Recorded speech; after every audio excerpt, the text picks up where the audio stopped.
এটা হলো আমাদের ক্রোমোজোম। ক্রোমোজোমের ভিতরে থাকে দ্বিসূত্রক ডিএনএ। ক্রোমোজোমের ভিতরে থাকে দ্বিসূত্রক ডিএনএ।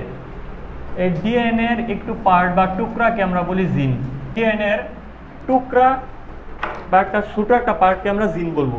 সাপোজ এইটুকুকে আমরা জুম করতেছি, তো এইটুকু হলো আমাদের ডিএনএ অণুর টুকরা, যেটাকে আমরা বলি কি জিন। তোমাদের একটা মানে সিকোয়েন্স লিখে দিছিলাম যে নিউক্লিয়াস, নিউক্লিয়াসের ভিতরে কি থাকে,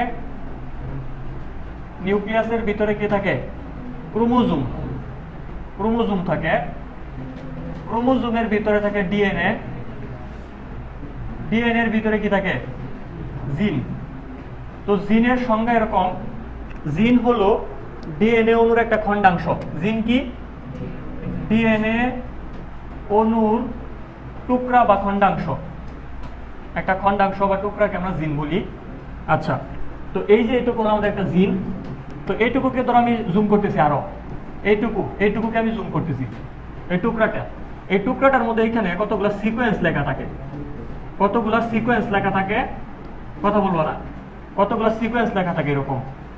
এখানে কতগুলো সংকেত লেখা থাকে। তোমাদেরকে বলছিলাম যে কম্পিউটার কোনো কিছু বোঝে না, 01 বোঝে, জাস্ট 01 এরকম। তার মধ্যেও কতগুলো সংকেত, এ, জি, সি, টি, সি, এ, এরকম কতগুলো সংকেত লেখা আছে জিনের মধ্যে, এরকম কতগুলো সংকেত লেখা আছে। এই সংকেতগুলোকে আমরা অ্যাকচুয়ালি জিন বলি, এগুলো সমন্বয় সমষ্টিকে জিন বলি।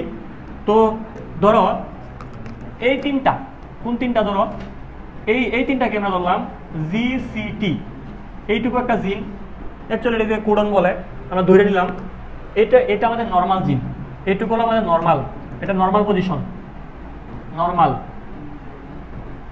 এখন যদি কোনো কারণে যদি এই নর্মাল জিনটা নষ্ট হয়ে যায়, কোনো কারণে যদি এই নর্মাল জিনটা বিনষ্ট হয়ে যায়, নষ্ট হয়ে যায়, কি কারণের মধ্যে আমরা দুইটা কারণ দেখছিলাম, সানলাইট বা ইউভি রে, ঠিক আছে, সানলাইট, ইউভি রে, অথবা কেমিক্যাল, কোনো কেমিক্যাল,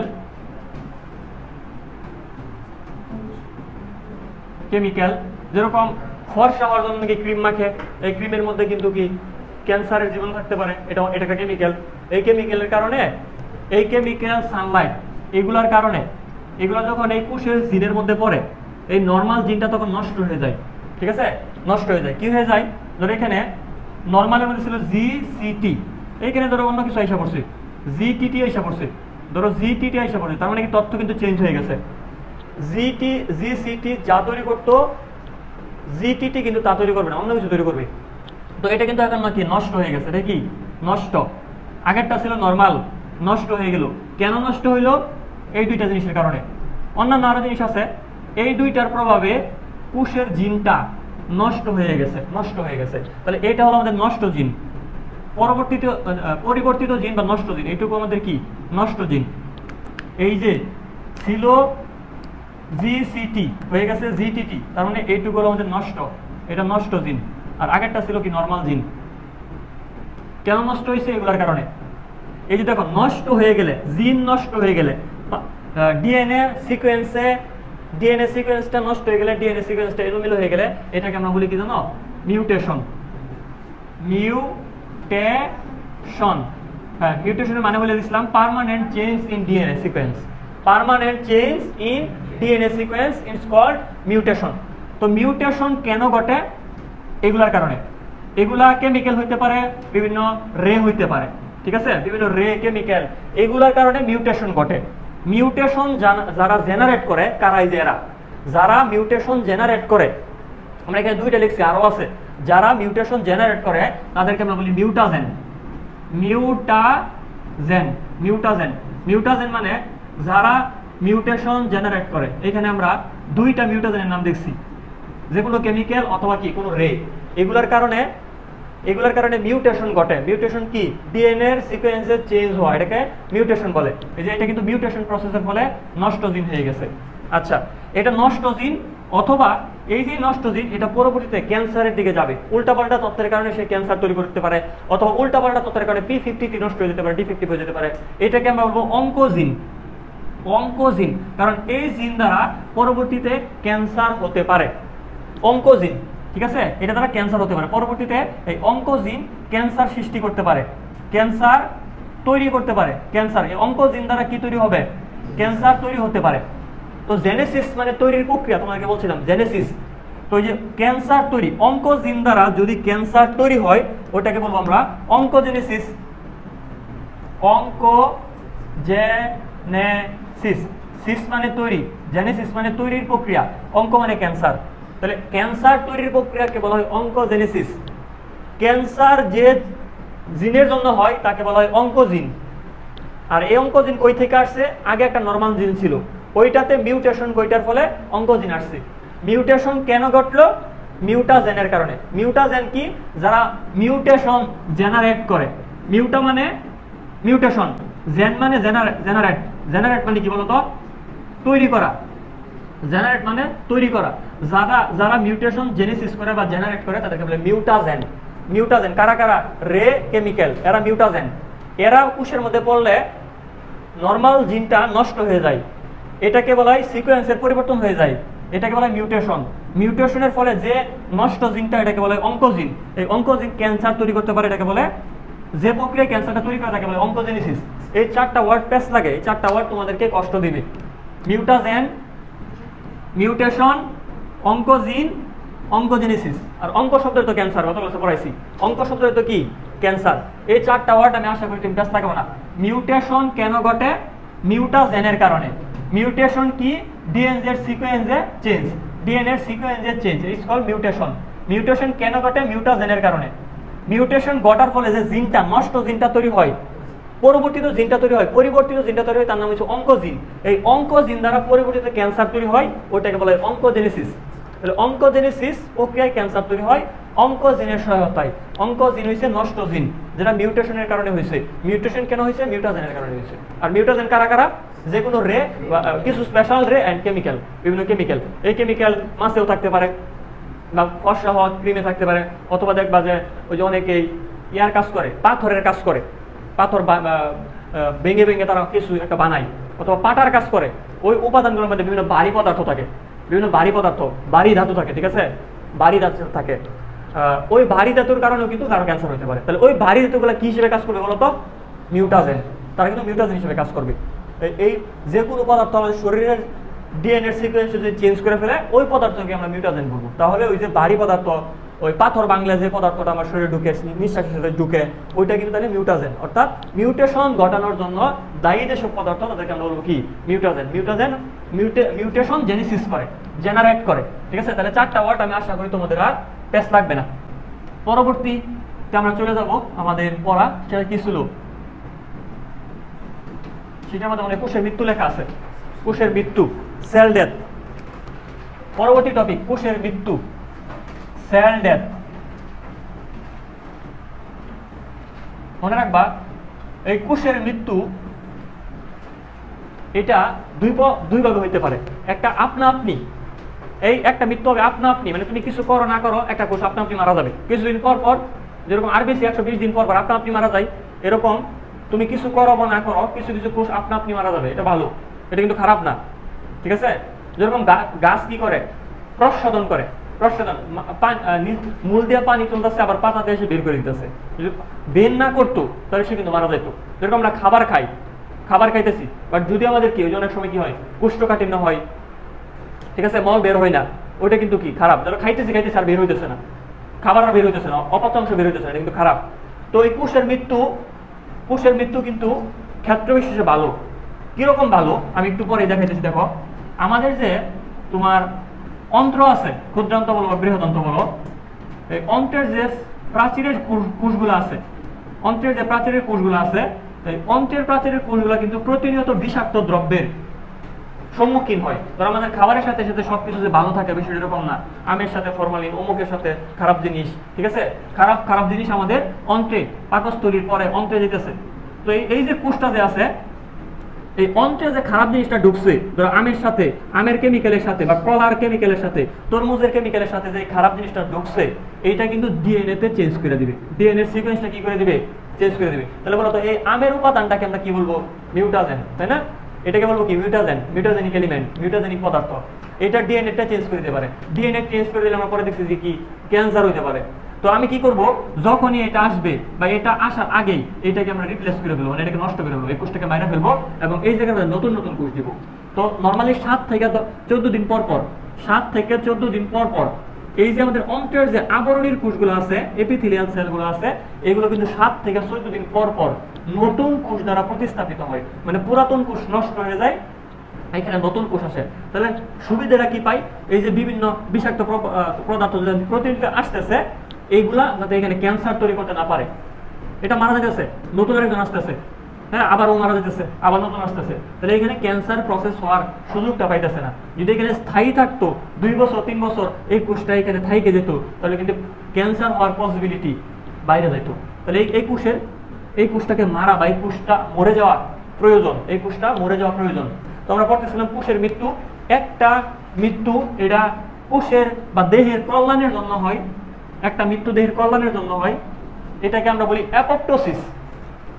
কোষের মৃত্যু 2 প্রকার, একটাকে বলে অ্যাপপ্টোসিস, অ্যাপপ্টোসিস, বাংলাতে লেখো অ্যাপপ্টোসিস, অ্যাপপ্টোসিস, অ্যাপপ্টোসিস।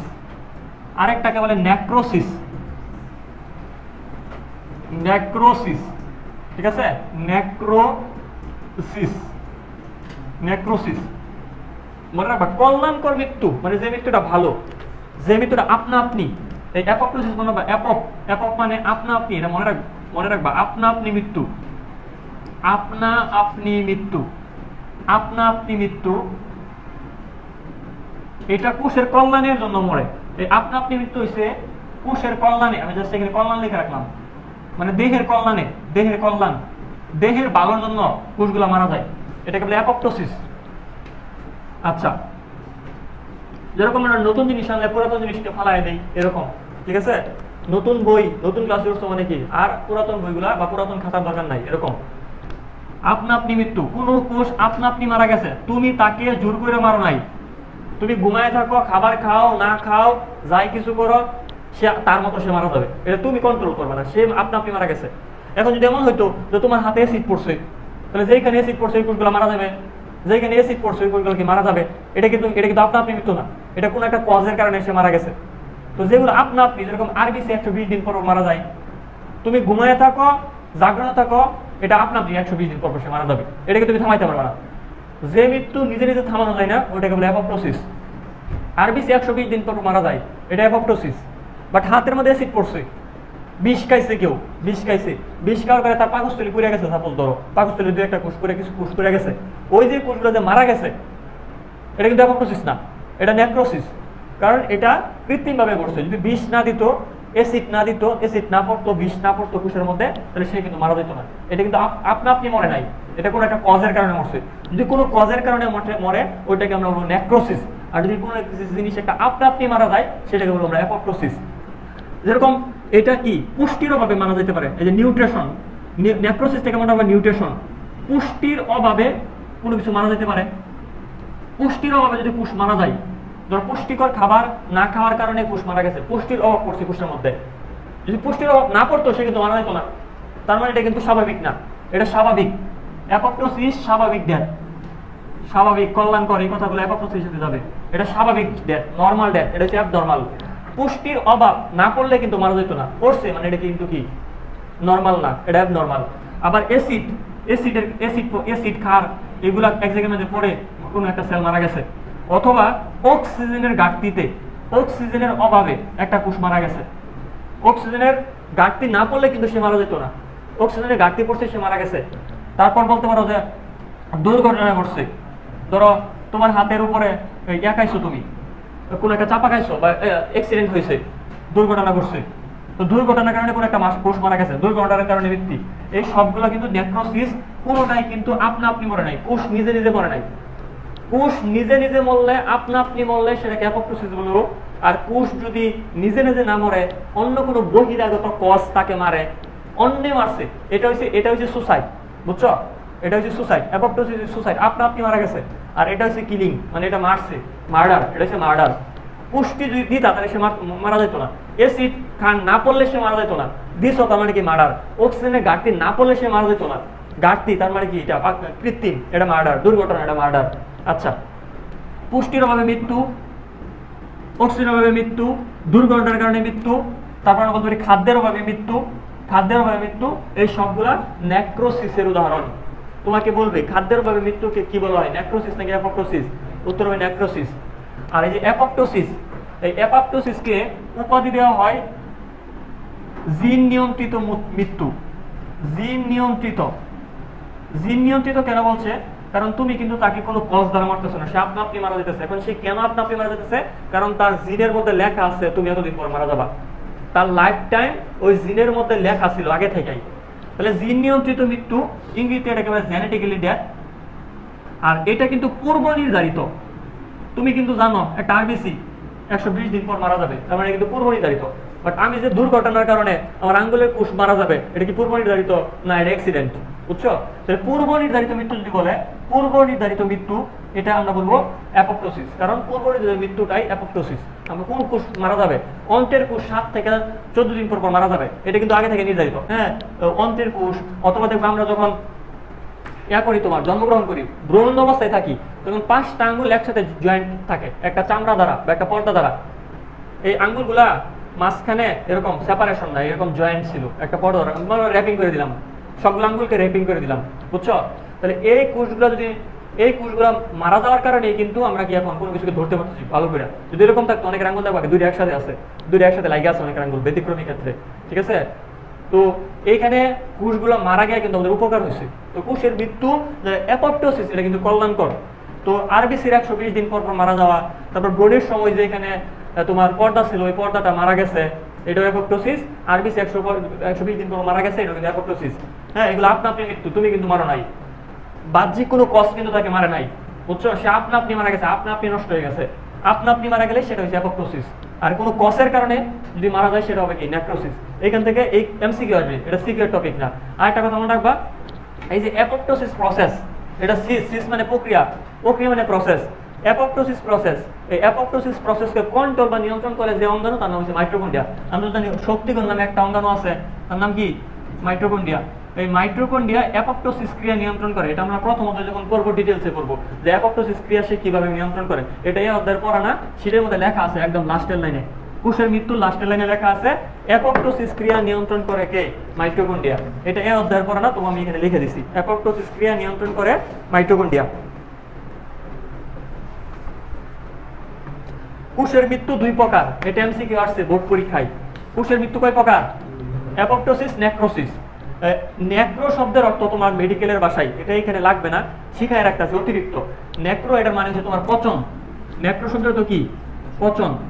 কোন একটা কোষে যদি খাদ্যের ঘাটতি দেখা দেয়, ওটা নষ্ট হয়ে যাবে, পচন ধরবে। দুর্ঘটনা ঘটতে তো জানি এখানে পচন ধরতে পারে। অ্যাসিড, ক্ষার, বিষাক্ত পদার্থ, বিষ, দুর্ঘটনা, আমরা এখানে অ্যাসিড, ক্ষার বা এখানে বিষাক্ত পদার্থ লিখতে পারতাম, বিষাক্ত পদার্থ।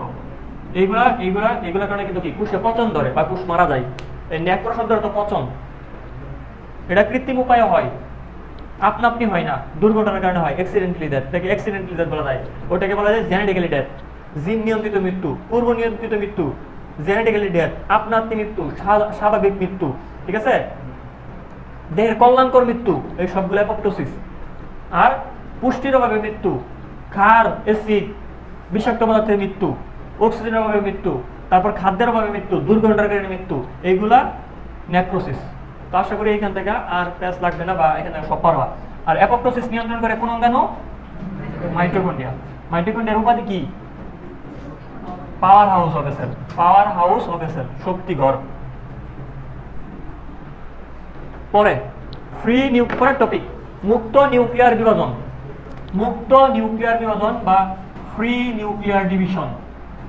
নিউক্লিয়ার, নিউক্লিয়ার মানে নিউক্লিয়াস, বিভাজন, ফ্রি নিউক্লিয়ার ডিভিশন বা মুক্ত নিউক্লিয়ার বিভাজন। আমরা তো জানি প্রথমে ক্যারিওকাইনেসিস ঘটে। ক ফর ক্যারিওকাইনেসিস, 1 নম্বর বর্ণ পড়াইছি। এই একটা কোষ কি করবে, বিভাজনের ফলে 2টা কোষ তৈরি করবে। টেলোফেজ দশায় 2টা নিউক্লিয়াস তৈরি করবে। একটা নিউক্লিয়াস, একটা কোষের মধ্যে নরমালি একটা নিউক্লিয়াস থাকে। নরমাল কন্ডিশনে একটা কোষে একটা নিউক্লিয়াস থাকে। টেলোফেজ ধাপে আমরা গিয়ে দেখি একটা কোষে দুইটা নিউক্লিয়াস। এখন সাইটোকাইনেসিস ঘটবে, বাট সাইটোকাইনেসিস না ঘটে এই নিউক্লিয়াসটা যদি আবার বারবার মাইটোসিস করতে থাকে, এই নিউক্লিয়াসটাই বারবার বিভাজিত হইতেছে। এই নিউক্লিয়াসের জায়গায় এখানে একটা নিউক্লিয়াস ছিল, এটা কি করলো? দুইটা হয়ে গেল। এটা হয়ে গেল কি? দুইটা। এটা হয়ে গেল দুইটা, এটা হয়ে গেল দুইটা। এরকম ভাবে ক্যারিওকাইনেসিস ঘটলো, সাইটোকাইনেসিস ঘটার কথা, বাট সাইটোকাইনেসিস না ঘটে বারবার যদি এই ক্যারিওকাইনেসিসটাই ঘটতে থাকে, মানে বারবার ক্যারিওকাইনেসিস ক্যারিওকাইনেসিস ক্যারিওকাইনেসিস, সাইটোকাইনেসিসের নাম বন্ধই নাই, এরকম যদি হয় তাহলে কি হবে? একটা কোষের মধ্যে আমরা অনেকগুলো নিউক্লিয়াস পাবো না? একটা কোষের মধ্যে আমরা কি পাবো? অনেকগুলো নিউক্লিয়াস পাবো। একটা কোষের মধ্যে আমরা অনেকগুলো নিউক্লিয়াস পাবো। একটা কোষের মধ্যে অনেকগুলো নিউক্লিয়াস পাইছি। তো ক্যারিওকাইনেসিস ঘটার পর সাইটোকাইনেসিস না ঘটে বারবার যদি ক্যারিওকাইনেসিস ঘটতে থাকে, ওটাকে আমরা বলি মুক্ত নিউক্লিয়ার ডিভিশন, মানে মুক্তভাবে সেই নিউক্লিয়াসটা বিভাজিত হইতে আছে। আচ্ছা, কি কি হবে? একটা কোষের মধ্যে অনেকগুলো নিউক্লিয়াস দেখা যাবে। এখন তোমাদের বইয়ে এই জায়গার মধ্যে একটু সমস্যা আছে, ঠিক আছে? এই জায়গার মধ্যে একটু সমস্যা আছে। সমস্যাটা এরকম, যদি এটা হয় উদ্ভিদ কোষ, সাপোজ এটা উদ্ভিদ কোষ, তাহলে কি কোষ প্রাচীর দিতে হবে, সেল ওয়াল দিতে হবে। এই যে উদ্ভিদ কোষ হয় তার নাম কি? উদ্ভিদ কোষ হলে এটা একটু লিখে দিবা, এটা তোমাদের বইয়ে ভুল আছে, শীটের মধ্যে দেওয়া নাই। উদ্ভিদ কোষ যদি হয় এবং ওই উদ্ভিদ কোষের মধ্যে কি নিউক্লিয়াসের সংখ্যা অনেক, একাধিক নিউক্লিয়াস, আমরা বলতেছি একাধিক নিউক্লিয়াস বিশিষ্ট দশাটা, একাধিক অনেকগুলা নিউক্লিয়াস, N4 নিউক্লিয়াস, একাধিক নিউক্লিয়াস বিশিষ্ট উদ্ভিদ কোষ হলে তার নাম সিনোসাইট। সিনোসাইট, সাইট মানে সাইটোপ্লাজম বা প্রোটোপ্লাজমকে বোঝায়, আর সিম বা সিন মানে টুগেদার। মিথজীবিতার ইংরেজি কি জানি মনে আছে কারো? মিথজীবিতা, সিম SYM অথবা সিম, এটার মানে হচ্ছে টুগেদার। ওই দুইটা প্রাণী একসাথে থাকলে এটাকে বলে মিথজীবিতা বা টুগেদার, একসাথে রাখা। সিম মানে টুগেদার, আচ্ছা সিম মানে টুগেদার, SYN। আচ্ছা, সাইট মানে সাইটোপ্লাজম, তো সাইটোপ্লাজমের ভিতরে অনেকগুলা জিনিস টুগেদার একসাথে আছে, কি নিউক্লিয়াসগুলা, এটাকে বলে সিনোসাইট। এটা যদি প্রাণী কোষ হতো তখন তার নাম হতো, তোমাদের বই এটা ভুল আছে, তখন তার নাম হতো সিনসাইশিয়াম। সিনসাইশিয়াম এটা নাই, লিখে নাও। আর যেটা তোমাদের প্লাজমোডিয়াম লেখা আছে, এটা অ্যাকচুয়ালি একটা ম্যালেরিয়ার জীবাণু। প্লাজমোডিয়াম নামে একটা, এটা একটা ম্যালেরিয়ার জীবাণু। যেটা কি ম্যালেরিয়ার জীবাণু, ম্যালেরিয়ার জীবাণু। এই ম্যালেরিয়ার জীবাণুর নাম প্লাজমোডিয়াম। এই প্লাজমোডিয়াম জীবাণুর জীবনের একটা দশার নাম হলো সাইজন। এই সাইজন দশায় আমরা একাধিক নিউক্লিয়াস পাবো। ম্যালেরিয়া জীবাণুর পরজীবীর নাম হইছে প্লাজমোডিয়াম। ম্যালেরিয়া যে হয় যে জীবাণুর কারণে, পরজীবীর কারণে, তার নাম হচ্ছে তোমার প্লাজমোডিয়াম। প্লাজমোডিয়ামের জীবনের অনেকগুলো দশা আছে, ঠিক আছে? এই দশার একটা দশার নাম হলো সাইজন। যেরকম আমাদের অনেকগুলো দশা আছে মানুষের, শিশু, কিশোর, যুবক, বৃদ্ধ, এরকম প্লাজমোডিয়ামের একটা দশা হলো সাইজন। এই সাইজন দশায় আসা তুমি একাধিক নিউক্লিয়াস পাবা। আর এটা প্রাণী কোষের ক্ষেত্রে, নরমাল প্রাণী কোষের ক্ষেত্রে যদি একাধিক নিউক্লিয়াস বিশিষ্ট তুমি একটা কোনো কোষ পাও, ওটাকে বলো আমরা সিনসাইশিয়াম। আর যদি উদ্ভিদ কোষ হয় ওটাকে বলে কি সিনোসাইট, ঠিক আছে? সিনোসাইট।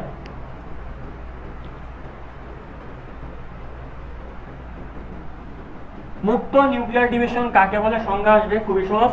যদি একটি কোষের মধ্যে ক্যারিওকাইনেসিস ঘটার পর সাইটোকাইনেসিস না ঘটে বারবার ক্যারিওকাইনেসিস ঘটতে থাকে, তখন তাকে কি বলা হয়? মুক্ত নিউক্লিয়ার ডিভিশন বলা হয়। মানে সাইটোকাইনেসিস না ঘটে বারবার ক্যারিওকাইনেসিস, বারবার নিউক্লিয়াসের বিভাজন, ওটাকে বলবো আমরা মুক্ত নিউক্লিয়ার বিভাজন। উদ্ভিদ কোষের ক্ষেত্রে বলে সিনোসাইট, প্রাণী কোষের ক্ষেত্রে বলে সিনসাইশিয়াম। আর ম্যালেরিয়ার জীবাণুর নাম হচ্ছে কি প্লাজমোডিয়াম। এই প্লাজমোডিয়ামের জীবনের একটা দশা আছে, এটার নাম কি সাইজন। ওই সাইজন দশায় একাধিক নিউক্লিয়াস দেখা যায়। ধরো এটা সাইজন দশা, এই সাইজন দশার মধ্যে আমরা কি পাবো? একাধিক নিউক্লিয়াস পাবো। এখানে নিউক্লিয়াস সংখ্যা থাকবে কি অনেকগুলা, এগুলো অনেকগুলো নিউক্লিয়াস থাকবে, কোষের ভিতরে অনেকগুলো নিউক্লিয়াস থাকবে, এটা সাইজন দশা বলে। এখন একটা ইন্টারেস্টিং বিষয়, সেটা তোমাদের ডাবের পানি নেওয়া হয়। এই যে মুক্ত নিউক্লিয়ার ডিভিশন, এটা ঘটার ফলে ডাবের পানি উৎপন্ন হয়। এই যে দেখো ডাব যে আছে, খেয়াল করো, এটা ধরো এই যে সাদা পাটটা, যেটা নারিকেল বা তোমরা যে সর বলো, বাচ্চাকালে যারা সর, এই কোষগুলা, এটা কিন্তু ফাঁকা স্থান। এই ডাবের পানি যে আছে, ডাবের পানি এটা কই থেকে আসে জানো? ডাবের পানি এই যে কোষগুলা থেকে আসে। ধরো একটা কোষকে আমি জুম করি, একটা কোষের মধ্যে নর্মালি 70% মতো পানি থাকে, 65 থেকে 75% একটা কোষের মধ্যে পানি থাকে। এখন ধরো এখানে পানি আছে, একটা কোষ আছে নর্মাল কন্ডিশনে, এখানে অনেক পানি আছে, 70% পানি আছে, আর একটা নিউক্লিয়াস আছে। এখন এটার মধ্যে যদি ঘটে, তার মধ্যে ডাবের কোষে ডাবের কোষে যদি ঘটে, এটা একটা কোষ ছিল, যেটা সেল, প্রত্যেকটার মধ্যে নিউক্লিয়াস ছিল, এটা একটা সেল। তো একটা নর্মালি একটা কোষে একটা নিউক্লিয়াস, নর্মাল কন্ডিশন। এখানে পানি ছিল 70%। এখন যদি মুক্ত নিউক্লিয়ার ডিভিশন ঘটে তাহলে কিন্তু পানি বের হয়ে যাবে। পানি বের হয়ে এই কোষ থেকে পানিগুলো এখানে, প্রত্যেকটা কোষ থেকে কি পানিগুলো এখানে ফাঁকা স্থানে এসে পড়ছে। তাহলে দেখো মুক্ত নিউক্লিয়ার ডিভিশন কই ঘটলো? ডাবের কোষে। ডাবের কোষে মুক্ত নিউক্লিয়ার ডিভিশন করছে। রেজাল্ট হিসেবে আমরা কি পাইছি? পানি পাইছি। রেজাল্ট হিসেবে কি পাইছি? পানি পাইছি। বলো পানির মধ্যে কি মুক্ত নিউক্লিয়ার বিভাজন করছে? এই পানির মধ্যে নিউক্লিয়াসই তো নাই। পানির মধ্যে কি নিউক্লিয়াস আছে? পানি H2, দুইটা অণু, এখানে তো কোনো নিউক্লিয়াসই নাই, সেলই নাই। এটা তো সেল না, সেল হয়েছে কোষ একটা, মানে ডাবের যে শর্টটা আছে ওটা হচ্ছে সেল। তো ওইখানে ঘটে মুক্ত নিউক্লিয়ার বিভাজন। কোথায়? কোষে, ডাবের কোষে। ফলাফল হিসেবে আমরা কি পাই? ডাবের পানি। তাহলে আমরা বলতে পারি ঘটে কোথায়? কোষে। আর ফসল বা ফলাফল কি? তাহলে মুক্ত নিউক্লিয়ার বিভাজন ঘটে কোথায়? ঘটে হইছে ডাবের কোষে। ডাব বা নারিকেল যায় বলো ডাবের কোষে। আর এটা ঘটার ফলে একটা রেজাল্ট হবে। রেজাল্ট কি বা ফসল বা ফলাফল কি? ফসল বা ফলাফল হলো ডাবের পানি। এইটা 90% স্টুডেন্টে ভুল করে। তোমাকে যদি সত্যতা দেওয়া হলো, ধরে রেখো আমি বললাম নিচের কোনটা সঠিক? অ্যামাইটোসিস অনুন্নত প্রক্রিয়া, মিওসিসে অপত্য কোষ তৈরি হয় 4টি, প্রোফেজ মাইটোসিসের প্রথম ধাপ, সবগুলো তো সঠিক বলছি। আর ডাবের পানিতে মুক্ত নিউক্লিয়ার বিভাজন ঘটে। কোনটা সঠিক? সবগুলাই সঠিক না কোনটা সঠিক বলো তো? লাস্ট একটা ভুল। কারণ লাস্ট একটার মধ্যে কি বলছি? ডাবের পানিতে মুক্ত নিউক্লিয়ার বিভাজন ঘটে, এটা একটা রং। ডাবের পানিতে না, ডাবের কোষে মুক্ত নিউক্লিয়ার বিভাজন ঘটে। ফলাফল হিসেবে আমরা কি পাই? পানি পাই। এটা রেজাল্ট, এটা বাচ্চা, বুঝছো? এটা ফলাফল। মানে এটাই বললাম যে ম্যাক্সিমাম স্টুডেন্ট, ভালো লেভেলের স্টুডেন্ট এগুলো এইটা কিন্তু কি ভুল করে, যে ডাবের পানিতে মুক্ত নিউক্লিয়ার বিভাজন ঘটে, এটাকে তারা ইয়াস ধরে না, কখনোই না, এটা ফলস। ডাবের পানি হচ্ছে ফসল বা রেজাল্ট, এটা মনে রাখবা। ওকে, তো আমাদের মুক্ত নিউক্লিয়ার বিভাজন শেষ। এর মধ্য দিয়া আমাদের মিওসিস মাইটোসিস শেষ। তো একটা টপিক আছে খুবই লেস ইম্পর্টেন্ট, পরীক্ষা মধ্যে আসবে না, এমআই, মাইটোটিক ইন্ডেক্স। এটা কিন্তু আমার মায়োকার্ডিয়াল ইনফ্রাকশন না। আমরা যে তোমার বলি না হার্ট অ্যাটাকের তুমি ডাক্তারে কখনোই না হার্ট অ্যাটাক লেখে না। আমরা তোমাদেরকে এটা বলছি যে বায়োলজিতে বা মেডিকেলে সবসময় মেডিকেল টার্ম ইউজ করতে হয়। তারা কখনোই লিখবে না কি হচ্ছে হার্ট অ্যাটাক ঘটছে, এটা কখনোই লিখবে না। হার্ট অ্যাটাক কখনোই লিখবে না, তারা লিখবে এমআই, মায়োকার্ডিয়াল ইনফ্রাকশন। এটা বলে মায়োকার্ডিয়াল ইনফ্রাকশন, এটাকে হার্ট অ্যাটাক বলে। তবে এটা কিন্তু এই যে হার্ট অ্যাটাকের এমআই না, এটা মায়োকার্ডিয়াল ইনফ্রাকশন না, এটা হচ্ছে mitotic index. Mitotic index. Mitosis আর মাইটোটিকের মধ্যে পার্থক্য তোমাদেরকে বলছিলাম। মাইটোসিস শুধুমাত্র ক্যারিওকাইনেসিস, আর পুরাটা ক্যারিওকাইনেসিস সাইটোকাইনেসিস পুরোটা মিললে হয় কি? মাইটোটিক। আচ্ছা, মাইটোটিক ইন্ডেক্স এটা অনিয়ন্ত্রিত মাইটোসিসে ব্যবহৃত একটি সূচক বা টার্ম। মাইটোটিক ইন্ডেক্স অনিয়ন্ত্রিত মাইটোসিসে, এটা তোমাদের আসবে না, আমি আবার বলতেছি, অনিয়ন্ত্রিত মাইটোসিসে ব্যবহৃত একটা সূচক বা টার্ম মাইটোসিস। ধরো তুমি ডাক্তারের কাছে গেলা, তোমার টিউমার হয়েছে। এখন এই টিউমারটা কোন কন্ডিশনে আছে এটার জন্য প্রথমে তোমার এখান থেকে কিছু কোষ নিবে। কোষ নিয়ে এটা ল্যাবরেটরি পরীক্ষা করা হবে যে তোমার এই কোষটা কি অবস্থায় আছে। এই মাইটোটিক ইন্ডেক্সে কি করা হয়, এমআই কি করা হয়, তোমার অনিয়ন্ত্রিত মাইটোসিস হইতেছে, অনিয়ন্ত্রিত মাইটোসিস কতগুলা কোষে অনিয়ন্ত্রিত মাইটোসিস চলতেছে, কতগুলা কোষ এবং মোট কোষ, এখানে টোটাল কোষ আছে, ভালো কোষ আছে কতগুলা, মোট কোষের সংখ্যা এবং অনিয়ন্ত্রিত মাইটোসিস সংখ্যার অনুপাতকে মাইটোটিক ইন্ডেক্স বলে।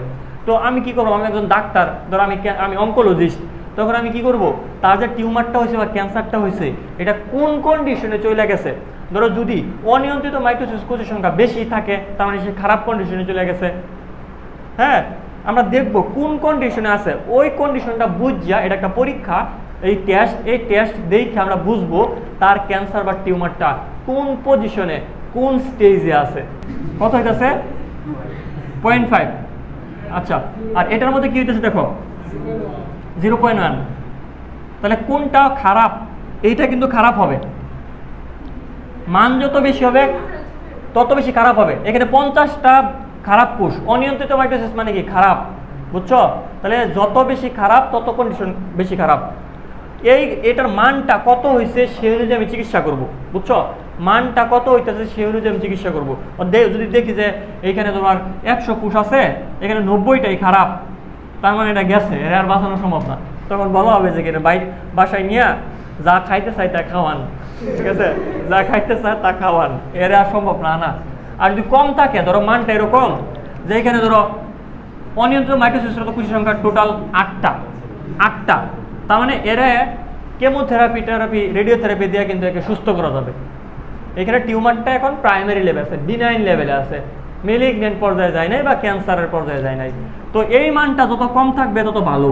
অনিয়ন্ত্রিত মাইটোসিসরত কোষের সংখ্যা যত কম থাকবে, উপরের মানটা যত কম থাকবে, তার কন্ডিশনটা তত ভালো, রোগীর কন্ডিশন তত ভালো। মানটা যত বেশি থাকবে তত কি খারাপ। আচ্ছা, এটা কখনো তোমাদের লাগবে না, এটা এমনি বললাম, এটা লেস ইম্পর্টেন্ট, কেউ পড়াই না তো এই জন্য পড়াই দিলাম। বইয়ের মধ্যে অল্প করে লেখা আছে। এমআই এর মানেটা কি, এটাই জাস্ট জানে রাখবা। বা যদি তোমাকে বলে মাইটোটিক ইন্ডেক্স কাকে বলে, তুমি বলবা অনিয়ন্ত্রিত মাইটোসিসরত কোষের সংখ্যা এবং মোট কোষের সংখ্যার অনুপাতকে মাইটোটিক ইন্ডেক্স বলে। বাক মানে অনুপাত, উপরেরটা নিচেরটা অনুপাত। অনিয়ন্ত্রিত মাইটোসিসরত কোষের সংখ্যা এবং মোট কোষের সংখ্যার অনুপাতকে কি বলে, মাইটোটিক ইন্ডেক্স বলে। শুধুমাত্র ক নাম্বারে আসতে পারে, বাকি কোনো কিছুতে আর লাগবে না, এমসিকিউ এখান থেকে আসবে না। তারপরের টপিক আমাদের মায়োসিস। এর মধ্য দিয়ে আমাদের কিন্তু কি মাইটোসিস টপিকে সব কিছু পড়া হয়ে গেছে। পরবর্তীতে আমরা শুরু করব মায়োসিস।